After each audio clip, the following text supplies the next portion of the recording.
This is your one and only 𝐈𝐸𝐺81 with your daily dose of video goodness, and welcome back to another Cyberpunk video. Today I have an absolute insane Monowire build for you. Let's get to it. So why the Monowire? Well, the Monowire is an interesting weapon in Cyberpunk for a couple of different reasons. One that is really cool is that it is a bladed melee weapon that has the range of a shotgun. And if you don't believe me, let me show you. So we got people right there, and sure, I could hit them from here with your normal shotgun and it's going to do some damage, but a majority of the shotgun isn't going to hit because you need to get a little bit closer, somewhere right around here with your average shotgun. I say average because smart shotgun is the exception to the rule in most cases. But for the Monowire, if you take a look here and we hit, you can see I'm hitting them from this distance. So it has about the same distance as a shotgun. However, like I said at the beginning, it's a bladed melee weapon. So you can double dip in anything that's going to add to melee damage and anything that adds to blade damage. It's also absolutely fantastic for just about any situation because not only is it is ranged in a cone in front of you, so you are easily capable of damaging multiple enemies. Now, one thing I have noticed is that if enemies are in front of each other, so if you have an enemy directly behind another one, you won't hit the one in the back. However, if they are spread out in a fan in front of you, you can hit multiple enemies at one time. Combining this with a ʟᴏᴜᴜ unit is absolutely insane and can allow you to clear missions super quick and easy because you will one-shot most opponents. As you can see from this footage here, I had absolutely no issues clearing out this area. You don't even have to use the ʟᴏᴜᴜ most of the time for this thing to be absolutely insane. However, using a ʟᴏᴜᴜ will greatly boost its damage and crit bonus damage. So let's take a look at our attributes and perks. So we have 20 in reflexes because it gains damage based on the amount of points you have in reflexes, and it gains damage based on perks and blades. I have points in cool because cool is just handy to have, and some points in body for a little tiny boost of melee damage, but mostly HP regen. So over here in blades, we have everything in blades except for the offensive defense and the unbroken spirit. I don't quite know how to do any of that. Like, what is a successful counterattack? Is that waiting till they hit you first? I want to kill them before they have a chance to hit me, so that seems pointless to me. If you want to go ahead and pick these up, by all means pick them up. They just don't do anything for me. And then we have the defensive attacks with blades deal 75% more damage. What's a defensive attack? I'm not sure, so I didn't even bother. Now, obviously, once you have blades maxed out, putting a point in Dragon Strike would be totally worth it. I just don't have them maxed out yet. However, increasing your crit damage by 40% would be absolutely insane. We have 18 points in body, and we only have points in athletics. So the main stuff that we have here is HP regen stuff. You obviously want to get all of the HP regen stuff. The Tenacious V so that your health regen isn't interrupted if you get hit.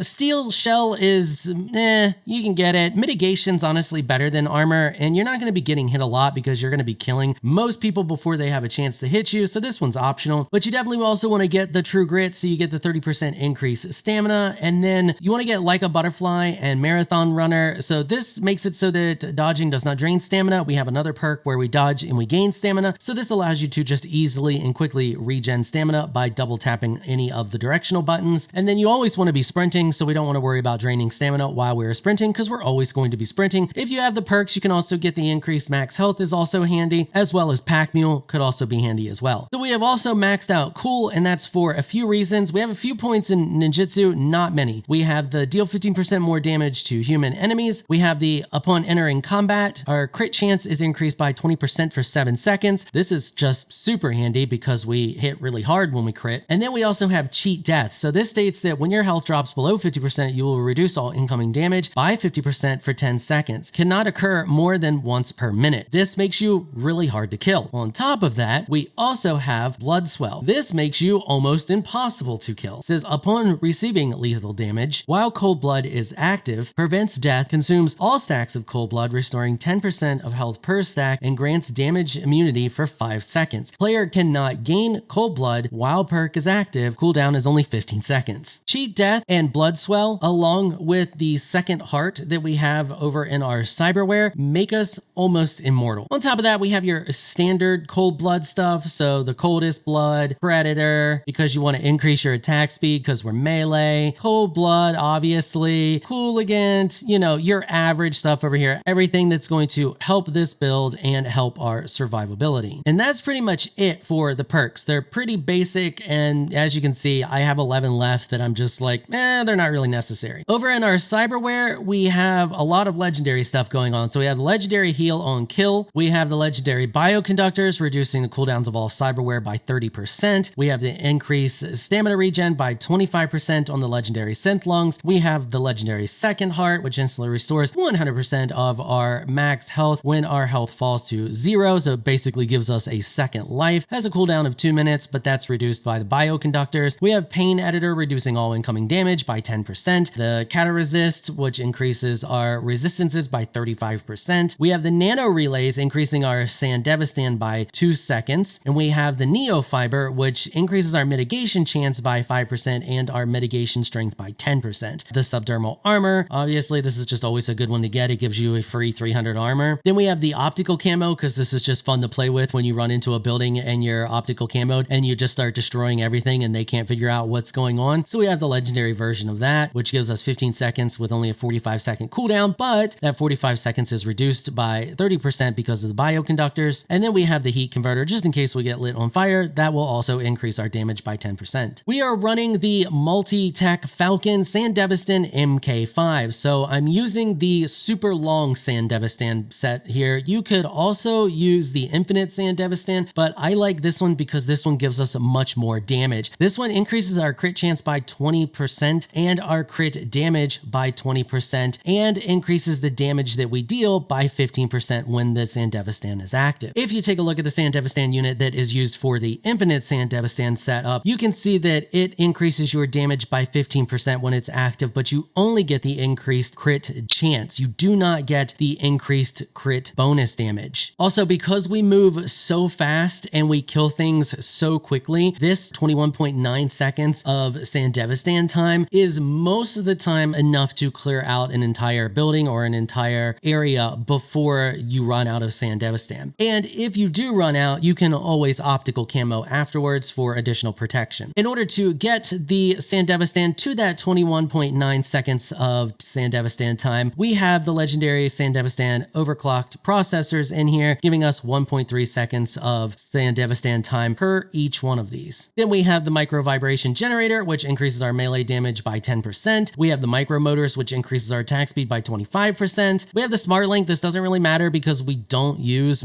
anything other than melee weapons and anything other than the monowire, so this doesn't really matter. We have the legendary monowire, and in that legendary monowire, we have the electrical damage mod equipped on it because this can stun enemies. And if you take a look at this, we have a 20% chance to shock enemies. So you attack really fast, so your chance to apply shock to enemies is really high. So just in case you don't kill them, you have the shock coming in as a secondary to stun them so that you can then kill them quickly and easily. We have monowire battery high capacity, which increases our charge damage by 50%. And then we have the sensory amplifier, which increases our crit damage by 20%. And last but not least, we have the reinforced tendons because double jump. One thing I want to quickly cover here is that getting these overclock processors without the crafting ability, which we do not have in this build, can be relatively difficult. Essentially, in order to get these, because they're not sold at any shops, you have to find an overclock processor out in the world, which now is random, so I can't even tell you where to find any of those, but they are found out in the world. So you find it in something or on something, and then you re-roll it, so you run far away and you run back to the location if it is not a legendary, and it will change the rarity of it. And you just have to do that over and over again until you get a legendary version. You should be able to roll a legendary version somewhere between 35 and 40 level wise, but it can be relatively difficult without mods. There are mods out there that you can install, the Atelier shops or Atler shops, that allow you to just purchase these from the computer, which is super handy. So I highly advise checking those out on Nexus Mods. If you do mod your game, will make these a lot easier to get a hold of. However, I do have a workaround for you that is absolutely just as insane, if not more insane than Sandevistan unit, and that is using the Zetatech Berserk MK5. As you can see, the Zetatech reduces weapon recoil by 20%. We don't care about that, nor do we care about the 20% reduced weapon sway. What we care about is the 20% increased damage to melee weapon damage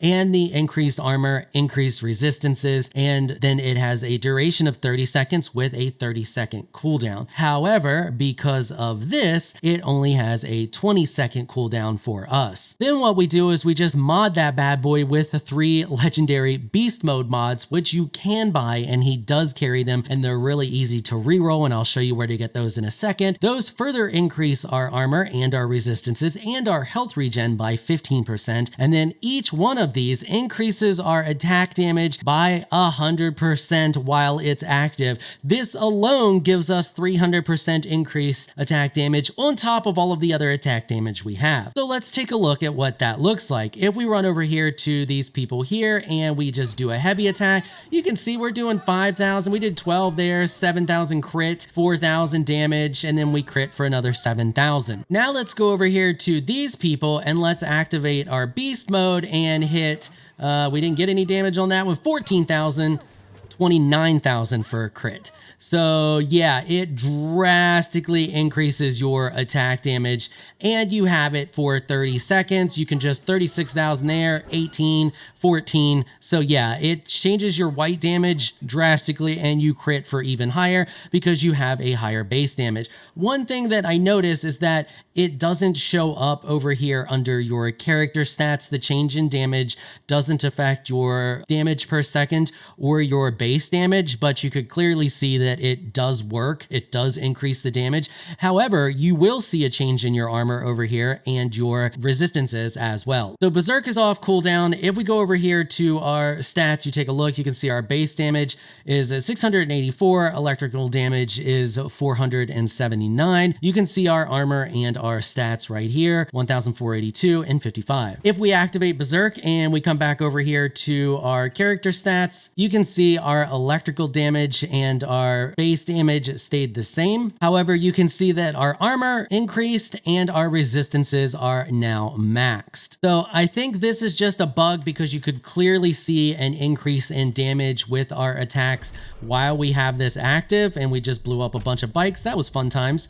You can see that we have increased damage here because our white numbers are hitting for what our normal crit hits for when we do not have it active. It definitely increases your damage and gives you a huge boost to your damage, gives you a lot of survivability as well, and it is a solid option to use. So where do you get the beast mode upgrade at? You get that at this guy right here, Doc Rider. He is over here in Wellspring. You can see where I am. There's a fast travel right next to his location here. I'll zoom out for you so you can see where this is on the map. You're just going to come over to him. He's going to sell this every time you refresh. So it's super cheap too at 1,050 for one of them. So you buy it, and then all you have to do is run out his front door, skip 24 hours, turn around, walk back in, wait for him to get done running his mouth, and there you go. There it is again. So if you're having problems getting the long Sandevistan setup going, you can totally run the Berserk, and it's going to serve you just as well, allowing you to do absolutely insane damage. It combined with the optical camo should leave enemies bewildered while you run through and just absolutely destroy them, about the same as if you were using a Sandevistan. Now, a few things I want to point out here. If you take a look, you can see there's a little 100% on each side of the reticle. That is the charge. So that when it talks about increased charge damage, that is your charge. If that goes to 0, you do less damage. So you'll see here, if I do a heavy attack, it goes down to 80. So it uses about 20 charge every time I do a heavy attack. So you can get in a few heavy attacks before you run down to 0, and then you have to wait for it to recharge. It does recharge quick, and it recharges while you are holding a heavy attack. However, if you want to recharge it instantly, all you have to do is unequip it. So if you take a look here, if I do a bunch of heavy attacks and run it down to 0, and I just unequip it and then re-equip it, you can see that it came back, and I did it too many times there, but let me try one more time here. There it is, unequip, re-equip, and it's back to 100% charge. So it states that you have to have it out in order for it to charge, but that is a lie. Doing light attacks only uses just a little tiny bit, so you can do a lot more light attacks with it before you have to worry about recharging the charge. And it doesn't matter how much charge you have, as long as you have charge, you are going to be doing the additional damage. You only lose out on the damage when it comes down to 0 and you are attacking with 0 charge. So if I just kept attacking at this point right now while it's at 0, I'm going to do less damage, but all I have to do is hit B real quick and bring it back, and I can immediately start doing tons of damage again. So what I like to do is just hold a heavy attack as I'm moving to the next enemy, and that gives me plenty of time to recharge the attack attack while I'm moving from enemy to enemy, or you can just sprint between enemies. And as you can see, as I'm sprinting, it's doing the thing. And that is pretty much it for this one. Let me know what you all think about it down there in the comments section. And if you enjoyed it, of course, hit the subscribe button and notification bell so you can be notified when I upload other videos. If you want to see another amazing build, you can find that on the screen now. I want to give an absolute massive shout out and thank you to all of my channel supporters for helping to keep these videos sponsor free. You all are absolutely amazing people. If you would like to become an official channel supporter, check out the links in the description below. If you enjoyed this video, please leave a comment down below. Let me know what you thought. If you're shy, you don't like to comment, just hit that thumbs up button and share your support. Until next time, thanks for watching.